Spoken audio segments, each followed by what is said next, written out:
Assalomu alaykum do'stlar. Bugun mana biz korxonamizga Otabek aka Shavkatni taklif qildik. Har nimaga bir og'ir masala bo'lgan, qiyinroq bo'lgan masala bu migratsiya masalasida.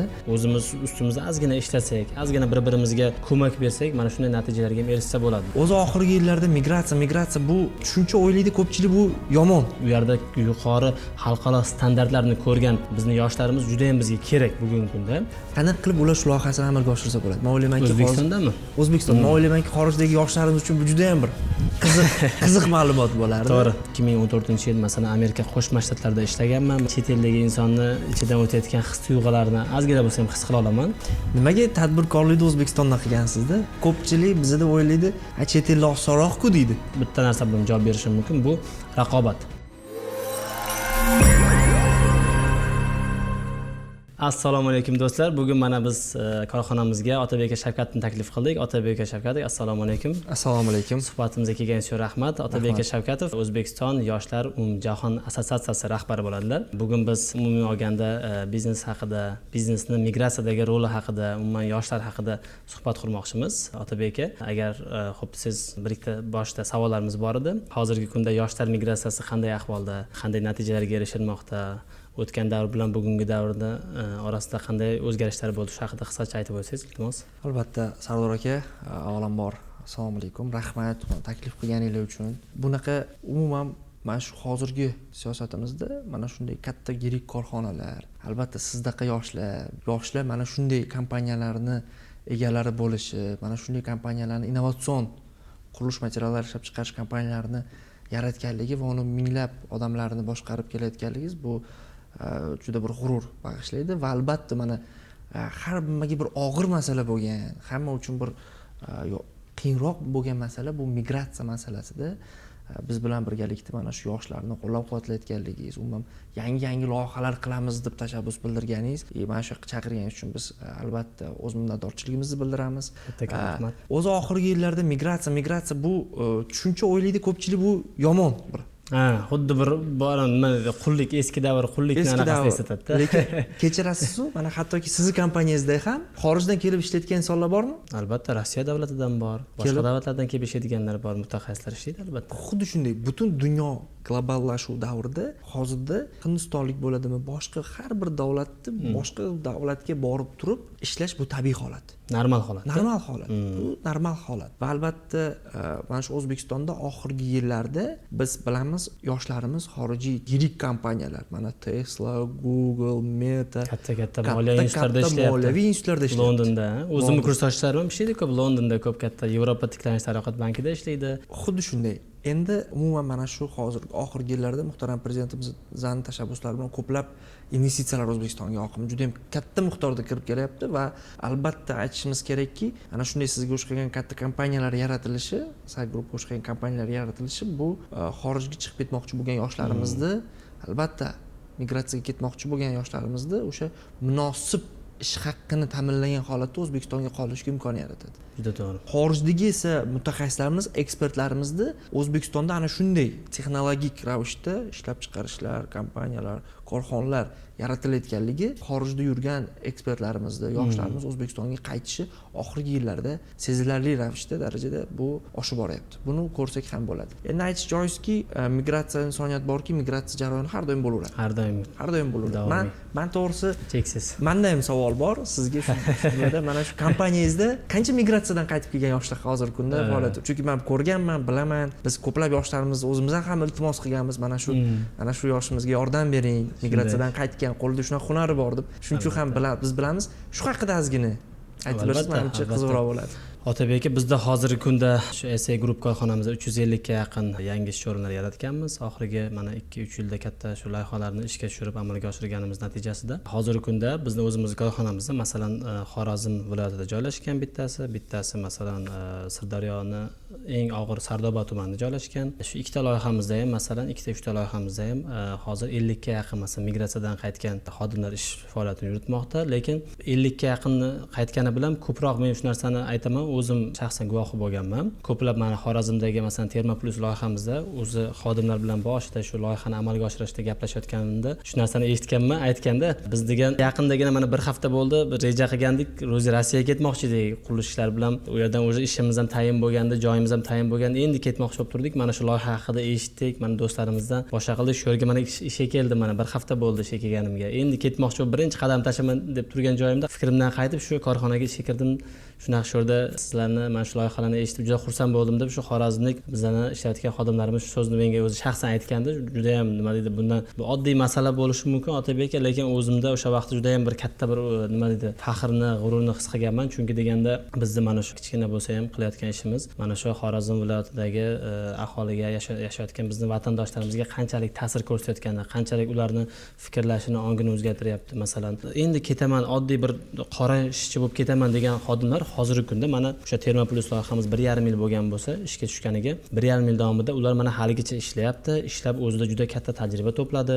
Hozirgi kunda mana ularni o'zi bemalol yetuk mutaxassis deb atasak bo'ladi. Ular butun boyagi texnologik jarayonlarni juda ham nima deydi, a'lo darajada amalga oshiryapti Otabek aka. Shuning uchun biz ham shu narsalarni qilsak bo'ladi. Biz ham faqat bizni yoshlarimiz bo'ladimi, yosh kattalarimiz bo'ladimi, faqat borib shu qora ish qilish yo boshqa qilish kerak emas. Masalanda shu yerda biz o'zimiz ham o'zimiz ustimizda ozgina ishlasak, ozgina bir-birimizga ko'mak bersak, mana shunday natijalarga ham erishsa bo'ladi. Yana bir misolni keltirmoqchiman. Shu loyihani endi boshlagan vaqtimizda juda qiziq narsa bo'lgan.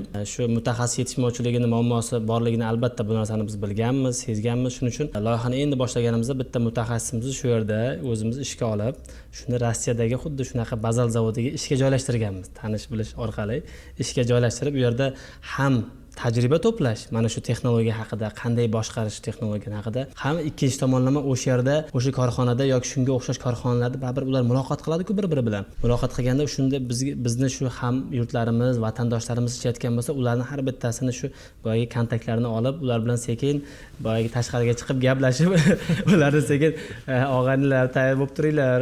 1 yildan keyin, 1,5 yildan keyin sekin qaytamiz. Mana bu yerda shunaqa loyiha bo'lyapti. Shart emas bu yerda ishlab shunaqa o'zimizni jonimizni qiynab, oilamiz, farzandlarimiz uzoqda, xuddi bu yerda o'sha olayotgan oyligimiz u yerda ham shu oylikni olar ekanmiz deb shunaqa bir strategiyalarni ham qo'llaganmiz. To'g'risi, uni ochiq aytish kerak, bu narsa bor narsa.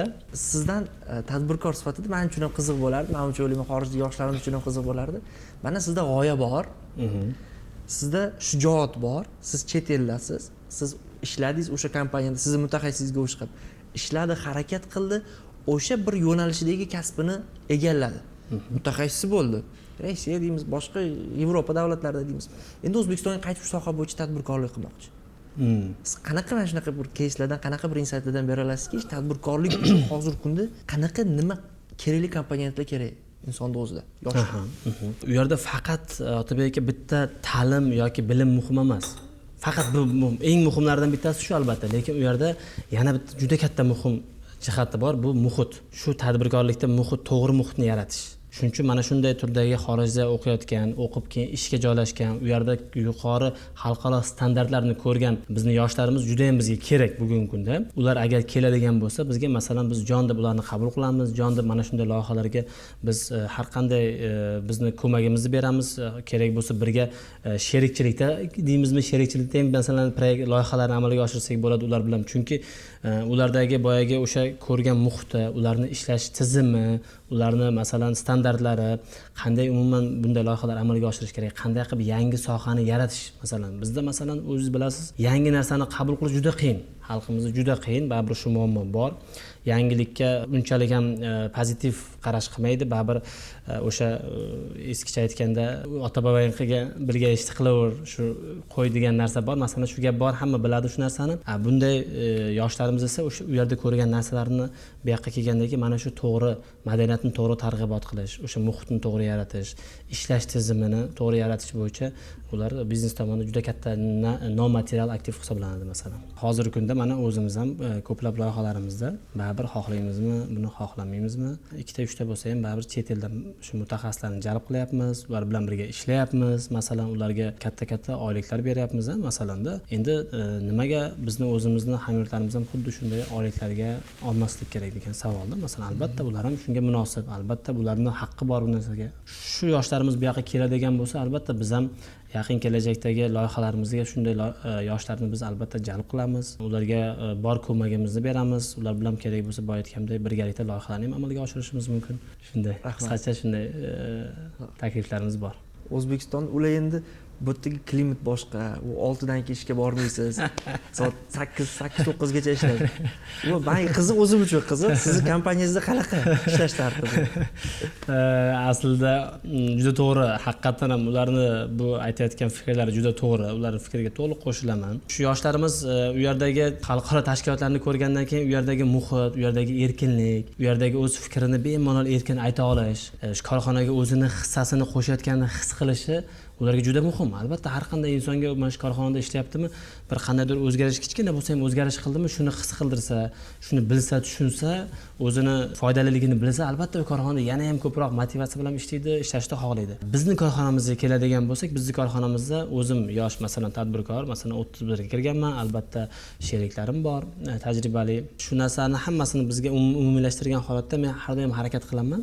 O'zim har qanday xodimimiz bo'lsin, past pog'onadami, tepa pog'onadami, albatta ularning fikrini inobatga olishga, ularni albatta har bitta qilayotgan kichkina hissasi bo'lsa ham uni o'ziga va butun jamoaga bildirishga, albatta nima deydi, masalan, marketing yo'nalishimi, qaysi spesifik yo'nalish bo'lsin, albatta ularni ko'proq fikrini olib, ularni o'zidan boyaga kritiskiy mishleniya deydi, ya'ni tanqidiy fikrlashni o'stirish uchun har doim o'zlaridan ko'proq fikr so'rayman. O'zlari yechim topishiga harakat qildiraman. Masalan, chunki agar bu narsa qilmaydigan bo'lsak, men bu narsani tushunganmanki, bu narsani amalga oshirmasak, biz korxonamiz o'smaydi. Hech qachon biz o'smaymiz. Biz mana shu qanchadir bitta bir pog'onaga keldik, bo'ldi, shu pog'onada qolamiz. Biz yana ham katta masshtablashadigan bo'lsak, kattarmoqchi bo'lsak, xalqaro maydonlarga chiqmoqchi bo'lsak, albatta biz xalqaro standartlarga, xalqaro tizimga o'tishimiz kerak. Xalqaro madaniyatga o'tishimiz kerak biznesda. Shuning uchun albatta bu narsaning roli juda kattaligini o'zim bilganim uchun, o'zim masalan Westminster xalqaro universitetida o'qiganman, baribir xalqaro universitetda ta'lim olgan har qanday masalan talaba biladiki, u yerdagi muhit boshqacha. Bizni o'zimizni milliy universitetlarimizdan farqi juda katta. O'zim ham kerak bo'lsa 2014-yil masalan Amerika Qo'shma Shtatlarida ishlaganman. Masalan migratsiyaga sal qisqacha bo'lsa ham, ozgina bo'lsa ham masalan xabarim bor. U migrant insonni, chet eldagi insonni ichidan o'tayotgan his-tuyg'ularni ozgina bo'lsa ham his qila olaman. O'zim masalan shu Amerikaning Shimoliy Karolina degan tashkiloti bor, North Carolina, Severniy Karolina, New York shtatlarida ishlaganman. Oddiy masalan ofitsiant yordamchisi bo'lib ishlaganman yoki boyagi pekarniy magazinlarda ishlaganman. Masalan o'zim ham masalan shu boshimdan ozgina bo'lsa ham shu narsani masalan 11 yil oldin o'tkazganman-da, qisqacha bo'lganda ham-da. Shuning uchun albatta har bitta yoshlarimiz kelgisi keladi. Xuddi shu chet elda ko'rgan korxonasidagi shart-sharoitlar bo'lsa, albatta hammasi keladi, ishlayman deydi. Yaxshi oyliklar bo'ladigan bo'lsa masalanda. Nimaga tadbirkorlikni O'zbekistonda qilgansizda? Ko'pchilik bizda o'ylaydi, chet elda osonroq-ku deydi. Albatta u yerda ham qolib, yana ham o'zim ustimda ishlab, shu o'qishni masalan Amerika davlatiga ham kerak bo'lsa ko'chirib, bu yerdagi o'qishimni u yoqqa ko'chirib, u yerda o'qib, o'qishimni tugatib, qaysidir korxonaga ishga kirib, u yerda ham qanchadir yaxshi oyliklarni olib, ertaga o'zimni keyinchalik balki qanday startap loyiham qilishim mumkin edi, to'g'ri. Lekin bitta narsani hisobga olishimiz kerak. Hozirgi kunda nimaga bu yerda O'zbekistonda qilish kerak, nimaga chet elda masalan o'z loyihasini qilmaslik kerak yoki bu yerda qilgan yaxshiroq, u yerdan ko'ra degan savolingizga bitta narsa bilan javob berishim mumkin. Bu raqobat. Birinchi o'rinda masalan rivojlangan davlatlarda startap loyihalari bo'ladimi yoki qandaydir sanoat loyihalari bo'ladimi, IT har qanday loyiha bo'lsin, juda ham u yerdagi raqobat juda ham katta. Juda qiyin u yerda. Bizning O'zbekistonimiz endi mana hozir 10 yil bo'ldi, 9 yil bo'ldi. Mana endi boshladik rivojlanish davrini, katta reforma jarayoni davrini boshladik. Hozirgi mana shunday startap loyihalariga, sanoat loyihalariga juda ham katta ko'mak bor. Hozirgi bizning davlatimiz tomonidan juda ham katta ko'mak bor. Moliya tomoni bo'ladimi, boyaga yer resurslari bo'ladimi yoki xom ashyo bazasi bo'ladimi, tashkilotlar ham endi kirib boshlayapti. Yaqinlarda mana kirib boshlayapti. Nimaga kiryaptilar? Nimaga bizning O'zbekistonga kelyapti? Nimaga borib boshqa davlatlarga bormayapti? Lekin bizga ko'proq e'tibor berishyapti, ko'proq investitsiya qilyapti. Chunki deganda bu yerda hali imkoniyatlar juda katta. Aynan raqobat muhiti hali past bo'lganligi birinchisi, ikkinchisi aholimizni tez oshib borayotgan aholi bo'lgani uchun ham ko'proq talabni bir yilga masalan o'zimizni bitta masalan bazalt qurilish sohasini aytadigan bo'lsak, qurilish mahsulotlari sohasiga bir yilda har yili 10%-15%lik o'sib boryapti talab. Mana shu bizning mahsulotimizga har yili bu 15% talabni o'sib borish yillik bu juda katta bo'ladi. Juda katta ko'rsatkich hisoblanadi. Masalan, xalqaro Yevropa tashkilotlarini reytingga qaraydigan bo'lsangiz, o'sish darajasi qurilish materiallarida 2-3%. Har bitta bo'layotgan mahsulotga talab yillik 2-3% ga oshadi. bo'lmasam oshmaydi.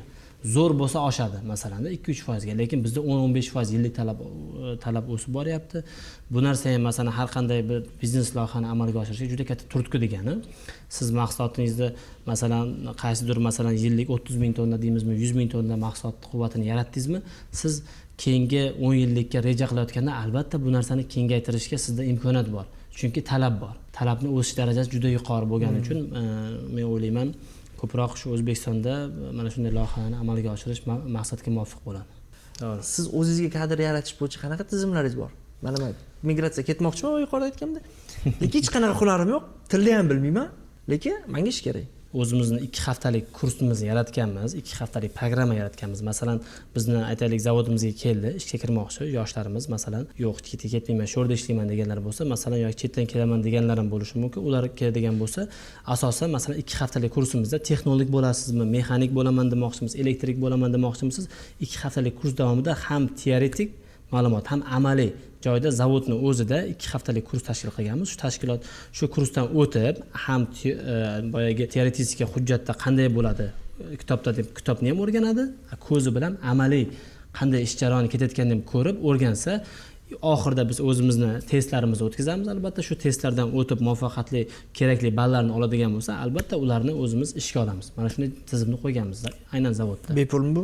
Albatta bepul. Albatta 2 hafta bepul, yana obedni ham beramiz. Ovqatlanish jarayoni ham bor. Aytaylik, hozirda ko'plab mana hozir har haftasiga masalan ko'plab bizga ishga kelmoqchi bo'lganlar bo'ladi. Ularni o'zimizni o'sha zavodning direktori qabul qilib, ularni shu ochetga yozdirib qo'yadi. Bitta ular yig'ilgandan keyin, ma'lum bir qismi yig'ilgandan keyin ularni hammasini shu programmaga joylaymiz. 2 hafta shu yerda o'qib, o'rganib, shu bizni standartlarimizga, boyaga qo'ygan rejalarimizga javob bergandan keyin albatta ularni ishga olib qabul qilamiz. Demak, men shu nuqtai nazardan ham siz bilan bog'lanishga doimiy o'sha yoshlarning agar savoli bo'lsa, qanaqa qilib siz bilan bog'lanib, qanaqa qilib siz bilan ishlash mumkin bo'ladi? Albatta. Juda qiyin savol. Men o'zimga ham yoshlar murojaat qilaman, lekin vaqt yetishmovchilik. Shunday. Hozir tezlik.